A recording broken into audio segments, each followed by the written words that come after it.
అధ్యక్షుడు ప్రతాప్ రెడ్డి గారి, అదేవిధంగా నియోజకవర్గ ఇన్ఛార్జ్ అయినటువంటి గుంటూరు ప్రతాప్ రెడ్డి గారి ఆదేశానుసారము ఈరోజు మరి నిన్న అసెంబ్లీలో మరి ఎస్సీ బీసీ ఎస్టీ బిల్లులను ఆమోదించిన సందర్భంగా మరి ఈరోజు వారికి పాలాభిషేకం చేయడం జరిగింది.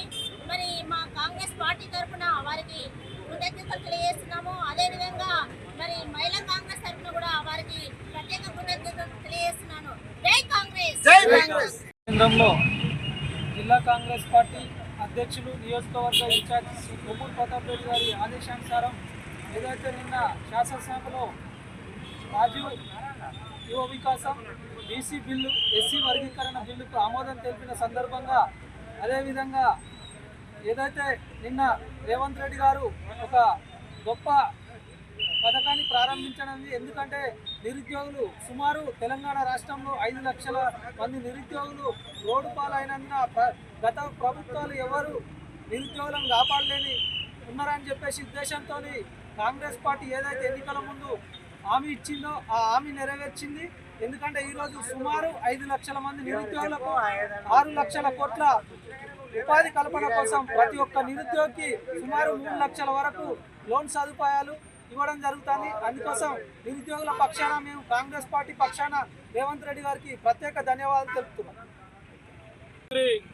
రేవంత్ రెడ్డి గారికి కాంగ్రెస్ పార్టీకి కృతజ్ఞతమై ఉండి రాబోయే కాలంలో కాంగ్రెస్ పార్టీకి అన్ని రకాలుగా అండదండలు ఉంటామని చెప్పేసి తెలియజేస్తున్నాం.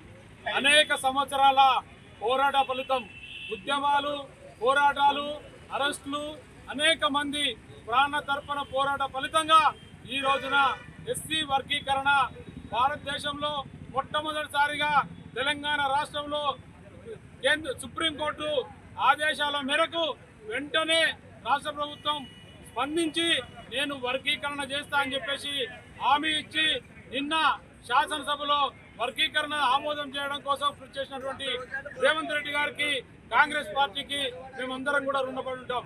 అనేక సంవత్సరాలుగా దళితులకు మరి ముఖ్యంగా ఎస్సీలకు ఇందిరమ్మ కన్నతల్లి ఈ రోజున ప్లాట్లు ఇచ్చిందంటే, ఇండ్లు ఇచ్చిందంటే ఇందిరాగాంధీ. అదే రకంగా ఈ రోజున మళ్ళీ అనేక సంవత్సరాలుగా ఇతర పార్టీల అధికారుల నుండి కనీసం ఒక్క ఇల్లు కూడా ఇవ్వాలని స్థితిలో ప్రభుత్వం ఉంటే ఈ రోజున రేవంత్ రెడ్డి గారు ఇందిరమ్మ ఇండ్ల పేరుతోని మళ్ళీ తిరిగి అన్ని గ్రామాల్లో ఇందిరమ్మ ఇండ్లు ఇవ్వడమే కాకుండా ఎస్సీలకు గత ప్రభుత్వం ఎస్సీల కోసం ఏం చేయకున్నా కానీ ఈ రోజున రేవంత్ రెడ్డి గారి ప్రభుత్వం అనేక సంక్షేమ పథకాలు చేపడుతుంది. కాబట్టి ఎస్సీలంతా కూడా కాంగ్రెస్ పార్టీకి అనుకూలంగా ఉండాలి, రేవంత్ రెడ్డి గారిని దీవించాలి, కాంగ్రెస్ పార్టీకి అన్ని రకాలుగా అండదండలు ఉండాలని చెప్పేసి ఈ సందర్భంగా తెలియజేస్తూ కాంగ్రెస్ పార్టీని విమర్శించే ప్రతిపక్ష పార్టీలకు ఒక సవాల్ విసురుతున్నా. ఈ రోజున భారతదేశ వ్యాప్తంగా ఎస్సీ వర్గీకరణ అమలు కోసం ప్రయత్నం చేయండి, చూడండి మీ చేతనైతే.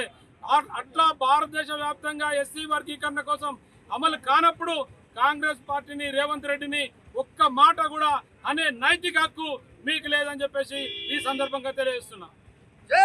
లేటెస్ట్ న్యూస్ తెలుగు మరియు ఇంగ్లీష్ అప్డేట్స్ కోసం ఇప్పుడే క్యూన్యూస్ అఫీషియల్ యాప్ ని ప్లే స్టోర్ నుండి డౌన్లోడ్ చేసుకోండి. సరికొత్త సమాచారాల కోసం క్యూన్యూస్ వెబ్సైట్ ని ఫాలో అవ్వండి. ఛానల్లో ప్రాంతీయ, జాతీయ, అంతర్జాతీయ వార్తలు వీక్షించండి.